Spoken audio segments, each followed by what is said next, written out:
We're at the Project 321 booth. They just had a big product launch last week, right? That's correct. Sweet. So let's dive right into it. We've got RG3. What does that stand for? Road and gravel meets G3. Sweet. Yeah. Right. So what's different about it compared to the regular hub? What's different? We really wanted to make the hub a little more appealing to the road and gravel segment, which are a little more weight sensitive. Yeah. So essentially what we've done, we've created a whole new dedicated 12 millimeter front hub, which is quite a bit smaller and lighter. It looks way different, just visibly, yeah. If we grab the G3, you can kind of see the difference. So it's a whole new front hub, and the rear hub, we basically put the shell on a diet. So the shell has got a little more material cleared away. Otherwise, all the internals are the same as G3. So same kind of proven axle and bearing layout, 2 double row bearings right over that high stress point on the axle. From stock, they'll come with 4 pawls because road and gravel typically want a little less drag over high engagement. But yes, that's the trade-off you're making here. You're a little less drag, slower engagement at the same time. It's still 144 points of engagement, so quite quick. And you still have the pockets if you want to add 4 more pawls.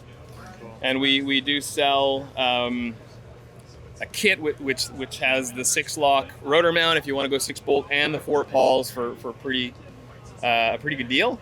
But yeah, essentially it's just a center lock, lightened version. They start at 370 grams a set. Yeah. Cool. Same proven G3 technology. Nice. So I've been running Project 321 hubs on my mountain bike for a while, and I find it pretty noticeable how much lower rolling resistance it is. So I think people should pay attention to this on the gravel racing side because it's a bit of an advantage. It really is rolling faster. It's free speed. Yeah, totally. And I think you didn't really dive into it too deep, but one of the reasons that your hub is low resistance in the first place before even you went down to 4 pawls is that it's like a magnet driven pawl system, correct. Right? Yeah, we don't have any leaf springs or coil springs under the pawl. We've got a little magnet that's basically pocketed into the pawls. It tracks itself to the drive ring. The cool thing about that is it kind of inverses the force curve. In a leaf spring, the leaf spring's extended and it's the weakest when it's extended and engaged. But our magnets attract to the drive ring, so they're the strongest when they're engaged, and then as they're coasting, they actually lower in force. So less drag than your typical leaf spring. Cool. Yeah, I love the system. It seems really good to me and works great. I also think, it's worth a little more discussion on the brake mount. For the mountain bike hub, it's easily convertible between 6-bolt and center lock. How about the road hub? Can you go to 6-bolt still? You can, yeah. You can use the same 6-lock brake mount and mount that right onto the road gravel hubs if you're so inclined.